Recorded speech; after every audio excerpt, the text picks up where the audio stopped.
Hello and welcome to the Habit Coach podcast. I am Ashdin Doctor, your habit coach, and today we're going to be discussing neuroscience. Now, this is one of my favorite subjects to discuss because there's just so much going on and we can geek out on it. So, join us on this podcast because we're going to be talking to an expert on neuroscience and understanding how neuroscience works with things like habits, things like procrastination. How can we make our brain function better? So, we have an expert with us, Dr. Nicole Byers, and we're going to deep dive into our brain. Dr. Byers, welcome to the Habit Coach podcast. Hi, Ashton. Thanks for having me. Oh, my pleasure. I've been very excited about this episode because, like I was saying, like I love geeking out about the brain because there's so much to understand. Dr. Byers, can you tell us a little bit about yourself? Yeah, of course. So, my background is in neuroscience. I went to university and studied psychology, clinical psychology, with a focus in what's called neuropsychology, which means I'm a psychologist who focuses on brain health. I am here in Calgary, Canada, but I did my university training all across the country. And I also really geeked out on neuroscience. I actually kind of found this field on accident. I took an elective back when I was an undergrad on neuropsychology. I'm pretty sure just to fill some type of requirement that I had to do, and ended up loving the class. I followed the professor around for the next few years and convinced her to supervise me as a graduate student. I went to graduate school, and then really just my love of brain health continued from there. After I graduated, I worked in a hospital here in Calgary for a few years on a neuroscience team where I had so many wonderful experiences to work with folks who had had injuries or illnesses that were impacting their brain health. Learned a lot there, and then transitioned to working in private practice and doing some speaking and coaching. Wow, that's a journey. It is a What was journey, yes. what was it about the brain that fascinated you? What did you find so interesting?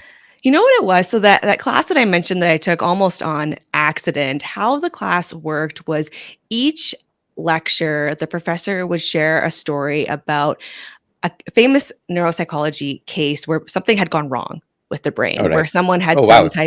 some injury or illness, yes, and about all the amazing things that our brain can do. And I think really just learning all the ways that things can not go so well got me hooked on how amazing our brains are and really quite incredible things that they can do.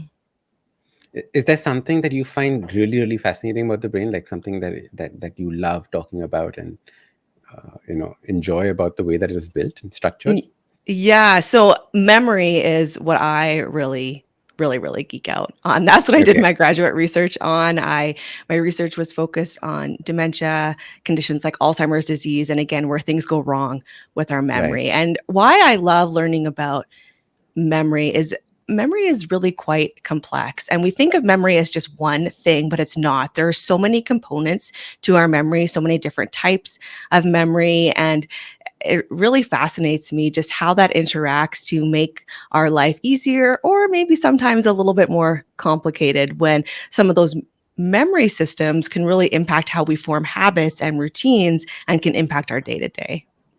In fact, we normally think about memory as just like a hard disk that we fill up, but our brain doesn't function like that at all, right? It is stuff that we are thinking about that also forms part of our memories, and our memories change over time. I was reading up about this. Yes, you're absolutely right. I think that's so interesting too. So how kind of the brief version of how that works is, so yes, we store memories, but our understanding now is that every time we think about that memory, we bring it out of that storage into our active working memory, we call it. So it comes out of storage, goes into where we're processing it. And so every time we're thinking about that memory, it changes and then goes back into our storage in a different way. So our memory isn't actually as accurate as we think it is because of that. We might actually remember events in a different way over time because each time we think about that memory, we change it a little bit. Super interesting. Isn't it? And it just keeps tweaking. And I think this is also where, as therapists, you would like work on changing past behaviors. Is that the path that you would take using memories in this? I know that we're going off topic, but like if That's okay. Yeah, great question. Yes, sometimes, right? And especially when we've had really stressful events in our past, sometimes how our brains remember those isn't necessarily in the most helpful or Mm. productive way. We might remember parts of that experience, but not all of it. We also our brains are really good at creating stories. They like the world to make sense. So sometimes our brains will kind of fill in the blanks where things are missing, and we can create these stories that don't really help us because they just cause more stress, cause more anxiety for us. And really processing those stories and really what actually happened can be really helpful. So processing it, taking it out, thinking about it, tweaking it a little, like you said, and then putting it back in. Yeah. Doctor, can you give us a little map of the brain? Like, what are the important components of it, especially when it comes to our routines, habits, procrastination, the way that we behave in the world? Yeah, that's a great question. So maybe I'll share a little neuroscience story if that's okay. I All think it will right, help us lovely. understand this a little bit. This is actually one of the cases that got me interested in neuroscience. So I love telling this story. So there was a famous patient back in, I want to say, the 1950s or 60s. His name was patient HM. We know now his name was Henry Malazan, but we used to refer to him in the literature as just his initials because his name was still private. But All right. Henry, what happened to him was he had a very bad seizure disorder. So he was having lots and lots of seizures, really severe, and they weren't under control. And they were really impacting his life. It was making it tough for him to hold a job, it was impacting his safety. And so his medical team decided, we really need to do something about this to help this man. And they tried this at the time new procedure called a medial temporal lobectomy. So Right. what they did was take out what's called the temporal lobes of his brain on both sides. So the temporal lobes are just like they're right around your temples here in the brain. Now we know that these temporal lobes are very important to our memory storage. They're very important for how we store our memories. We didn't know it at the time. So they took out Henry's temporal lobes, and in terms of his seizures, it was a huge success. His seizures were much better, they were better controlled, really huge success. But Henry became incapable of forming most new memories. So for Henry, it was always the year that he had his surgery. He couldn't remember the name of the new president. He remembered things that happened before his surgery, but if you met him and then he turned around a few seconds later, he would reintroduce himself again. If you ever saw that Adam Sandler movie, 50 First First Dates, dates. Yeah. yes, there's a character 10-second Tom that they meet in there. That was Henry. Right? So out of sight, out of mind. So I was saying there was a famous Canadian neuroscientist. Her name was Dr. Brenda Milner, and she worked with Henry for like 20 years. And she would come see him, and every time he would forget who she was. He would reintroduce himself. But the really interesting part about Henry's story was that even though Henry never remembered meeting Dr. Milner, he never remembered doing the tasks that she had him do. She had him perform a number of different tasks when she was there, and he got better every time. So he never remembered seeing them before. It was like it was brand new looking at it, but his performance got better. And what this helped us understand, like I mentioned earlier, is that there are many different components to memory. So there are types of memory that we call explicit memory, which is memory that we're consciously aware of. Things like, what I had for breakfast this morning, what I did on the weekend, that type of memory. But there's also memory that happens more automatically, and it's controlled a little bit differently in our brain. And that is a memory that happens almost without us knowing it, like Henry being able to learn these tasks without remembering them. Or, once we learn a skill like riding a bike or driving a car, it becomes part of this automatic procedural memory that we don't really need to think about anymore for it to happen. And that's just some of the ways that, memory is controlled by different parts of our brain in that way. Is this what we would typically think of as muscle memory? Is that like colloquially what is? A little bit. Yes, a little bit. Yeah. So some of it, yes. The short answer is yes. That is a little bit of the same thing. Is that really our brains learn these automatic processes? And yes, if we've done a skill, for example, so many times, if you work as a mechanic, say, and you have done the same procedure working on a car hundreds of times, you're right. It's like muscle memory. Our muscles just know how to do it. It's actually our brain, not really our muscles. That Correct. muscle memory is a bit of a misnomer, I guess, in that way. But yes, exactly. Our brains just become so routine at doing this. And we all have these more automatic memories. Right? The one I like to use is if you've ever driven to work and then you get there, you park your car, and all of a sudden you have no idea how you got there. You How can't you suddenly remember. reach there, Yes, you can't remember if you like a drove there. teleportation. Yeah. Yes, exactly. Like, oh my gosh, how did I get here so fast? It's because your brain goes into that automatic memory mode. It knows how to drive to work. You don't really need to think about it. You just go. And a lot of people keep talking about, brush with your left hand, take a new route to work, try something different. How does that fit in with understanding neuroscience? Is it something that you should be doing? Is it something that you should not be doing? Like, where does that Yeah, fit in? yeah, good question there. So our brains are really learning machines, right? They love to learn. And we know now from studies that we have done, for example, on very healthy older adults. So people who live, well into their 90s or even in past 100, we know that having a healthy active brain is really good for brain health. There aren't you know, using your left hand to do things or doing things in a different way. There's no specific, yes, this is definitely the thing to do. But Correct. anything that challenges your brain is really good for brain health. So, regular reading, for example, there's great research that reading regularly, whether that's fiction, nonfiction, whatever it is you like to read, really promotes brain health. Learning new languages as well is something that really promotes brain health and healthy aging and all of our cognitive or thinking skills. So yes, absolutely. Doing things a little bit different, challenging our brain in different ways is really great for the health of our brain. Fantastic. So this makes brain what? It makes it young. It makes it more powerful. It makes it. How does the processing work better? Like, Hmm. how does it make it better? That's a good question. So it makes you live longer. We do know Okay. that. Fantastic. All right. Yeah, that's always a good thing, right? Mhm. Um, in terms of the kind of the basic neuroscience, I don't think we exactly know kind of the nitty gritty of how it promotes health, but really what it does is it keeps our brains and our neurons and those connections between our neurons, which are our brain cells, healthier and more active. Because the more that we're using our brain, the more that those connections form, we can form new connections, and that can really keep the overall health of our brain better. Fantastic. I love that answer. Um, Dr. Nicole, before jumping into our habits and routines, another question on our brain health.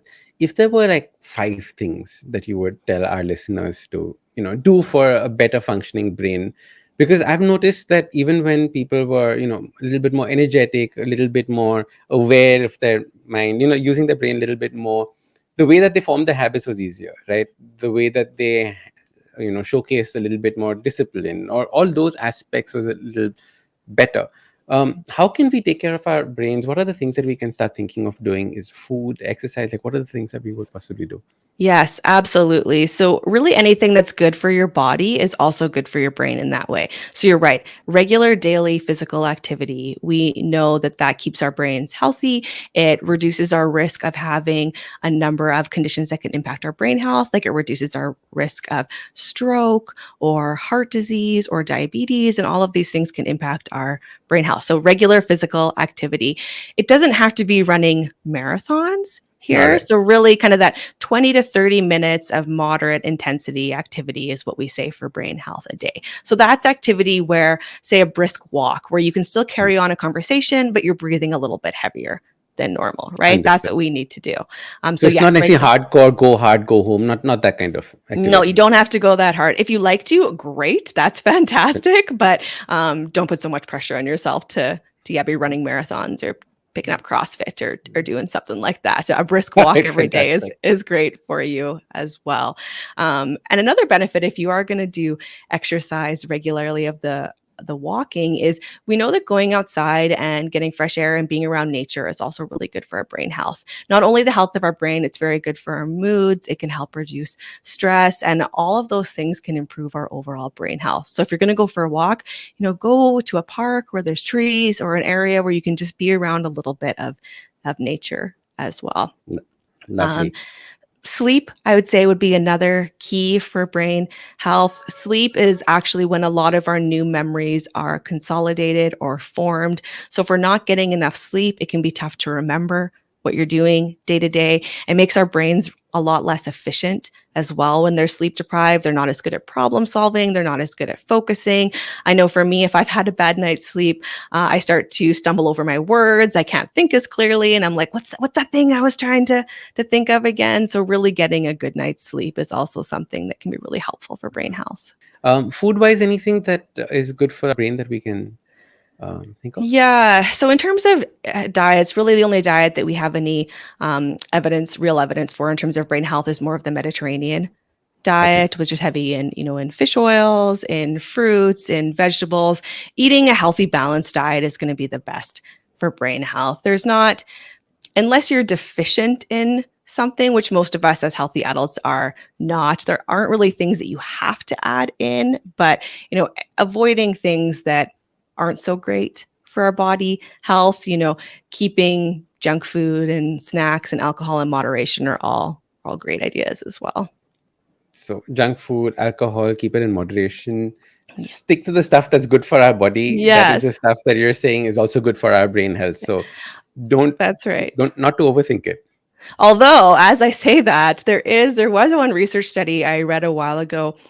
I want to say it was done in Sweden, and it was a study looking at the oldest old, so people who live, well into their 90s. And there is actually a point where some of those habits in terms of our food and nutrition that aren't so good for us when we're earlier are a little bit better for us when we're older. So if you make it to 90, actually a little bit more alcohol in your diet can promote longevity. Being a little bit overweight and eating more carbohydrate-based foods can actually promote longevity too. So if you make it to 90, you can throw all those eating habits out the window and really eat and drink whatever you want, and you're going to be great.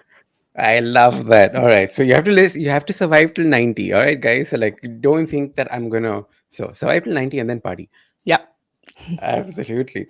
Hello, everybody. It's been another great week on the IVM Podcast Network. On The Habit Coach, Ashdin explains the meaning of red flags in relationships and the fears developing around them. On the Filter Coffee Podcast, Karthik talks to Nishta Nitya, mission head at the UN, about the intricacies of gender equality and the essential change in societal outlook towards women. On the Ideas Project, this is an exciting new show you should check out if you haven't yet. Anupam interacts with Swarup Mohanty, who is the CEO at Mirai Assets, and Deepak Shenoy, who is the CEO of Capital Mind. They discuss the ongoing savings disruptions in the Indian markets. On Cock and Bull, Cyrus, Kajol, Vineet, and Shreyas discuss their Independence Day celebrations. I dropped into this episode for a short time as well. And on All Things Policy, the Takshashila folk discuss the twists and turns in Delhi's excise policy. Once again, I'd like to remind you all, please do check out our merch. It's available on IVM Podcast website. Go click the shop tab and you'll be able to see our first collections of t-shirts. Do follow us on social media. We're IVM Podcast on Twitter, Facebook, Instagram, and LinkedIn. Remember, we got a bunch of YouTube channels as well. And if you want to check that out, go to our website, ivmpodcast.com/YouTube. We have a list of all those channels. And remember, do tell a friend if you're enjoying this show or any of our other shows for that matter. Word of mouth is one of the most important and best ways for us to get the word out about this podcast. Also, it's a way for you to have discussions about a podcast with your friends. And finally, we'd like to thank our sponsors this week, Boat Lifestyle, Checkpoint Software, Small Case, and Intel vPro. Thank you so much for making this possible. Dr. Byers, tell us about habits, routines, and the brain. How does that function? Yeah. So our brains, like I said, are really learning machines. And part of what we do is more active learning. And once we've done something long enough or repeated it enough times, it really becomes a habit or more of that automatic process that we were talking about there. So when we're starting kind of any new habit or behavior, it's going to take some effort, as I'm sure you talk about all the time on your show, right? We need to train our brains to do this new thing. And we can think about any habit that we're trying to start as really needing to train our brain to learn that skill. So sometimes how I like to talk about our brains as they really want to conserve as much energy as possible. Our brains try to be as efficient as they can be. So once something has become a habit, it's a lot easier for our brains to do. But the flip side of that is that when we're trying to change habits or do something new, our brains can put up a lot of resistance because they're like, oh, this is a lot of work. It makes me feel uncomfortable, right? It's taking a lot of energy for me to start doing this new thing. And that's why changing our habits and our behaviors from a brain perspective can be really challenging sometimes because our brain's going to put up all of these barriers because it wants to stay really in what's comfortable for it, which is where you are right now, which can make some of those habits a bit challenging to start. Is there a particular place where the habits reside in our brain? Like, how do we know that this is the place where our habits are? Is there a part of the brain that does that? That's a great question. I don't know actually kind of the specific underlying neural pathway there. I would say, I would guess that it would depend on kind of what the habit is, because some parts of our brain respond more to, things that we do, our actions, our motor system, for example, is governed by certain parts of our brain. Our visual system is governed by certain parts of the brain. So there would be some systems that would depend on the habit. I would expect that something called our basal ganglia, which is involved in a lot of automatic processes in our brain, would become involved here. It's a little bit of like a relay system between a whole bunch of different areas of the brain and probably plays a modulating effect there. But that is a good question. I'm going to look that up and find out if there is more specific neural pathway there. Because you're absolutely right. I've read so much about, like the basal ganglia being a part of the habit processing. And I always found it interesting that like you said, it's the automatic aspect of the brain, right? It fires it. But I couldn't figure out what it actually did as a role. Do we know as a role what does the basal ganglia do? Like, how does it actually work? And it does lots of things. That's why. Right. Like I said, it really is involved in so many different systems. And so it can kind of turn on some pathways or turn off other pathways, depending on where that sequence comes in our brain. And I think that's something that we're understanding more and more. The more we understand the brain is that, we used to think about, this small area does this one thing and this small area does this one thing. And the more we study, neuroscience and the more our neuroimaging improves so we can actually see what's going on in the brain, the more we realize actually there's so many different connections and so many different pathways for these different processes. And it's less of that, this cell does this and this cell does this approach anymore, which makes it, yes, more complicated for sure. But so much more integrated, right? I think that Yes. that just completely changes the way that we look at the science itself. And I think it's more exciting that way when you I think realize so how too. interconnected everything is. Absolutely. So what would be a neuroscience approach to maybe habit change or to creating new routines? How would you start thinking about it from a neuroscience point of view? Yeah, so I would start to think about it as, you need to retrain your brain. So think about learning any new habit like learning any skill, like riding a bike when you learned that when you were little, right? It was really hard at first, or even driving a car. That's a bit more recent for a lot of us. So I remember the first time I got into a car and I sat there behind the wheel and I'm pretty sure I was like squeezing the steering wheel so tight and I had no idea what I was doing, right? And I had to think about everything. I had to think about, how hard I pushed the gas. I had to think about checking all of my mirrors. I had to think about paying attention to all my signals. Now I don't think about any of that stuff. Right? We just do. We get in the car and do. And so that's really how we form habits. And so to keep that in mind, that it's going to be a process and kind of slow and steady wins the race, because sometimes we have this tendency to kind of jump in a little bit feet first with habits, and we want to do everything all at once and we want these really quick results, but that's just unfortunately not really realistic for our brains, like I said, because our brains don't really like change. And so if we try to change too much, like we're going to change all these habits in our lives at once, our brain's going to be like, no thank you, this seems really hard and frustrating and it's going to take a lot of my energy, so let's just go back to what we were doing before. So yes, having kind of slow and steady approach to it, changing one thing at a time, and really thinking about ways that we can make that easier for our brains. For example, I know one kind of habit strategy that works really well is when we attach a habit to something that we're already doing. Sometimes it's called habit stacking. So, for example, if I wanted to make a new habit of getting up and meditating in the morning, like you do, if I decide that I want to do that as part of my morning routine, if I can attach it to a routine that I already have in place, it's going to be a lot easier for my brain. So, say I get up, I get dressed, I brush my teeth, and then that's when I'm going to meditate. That's going to be a lot easier because my brain already has that morning routine in place versus saying I'm going to add this at some other time in the day when it's kind of coming out of the blue. So, really thinking about how we can make those habits easier for our brain by using what we're doing already is a great strategy. That's a fantastic answer, because it is just that slipping on of the new habit on what we are currently doing just eases up that entire process. And very often, like you said, we bite off too much, way more than we can chew, and our brain just says, that's it, no, we're going back to what it was. All right, so that was Dr. Nicole Byers, and we were geeking out about understanding the brain and how we can take care of our brain. But in the next episode, we're going to be talking about understanding brain and habit creation, understanding the brain and procrastination. So make sure you join us for that episode.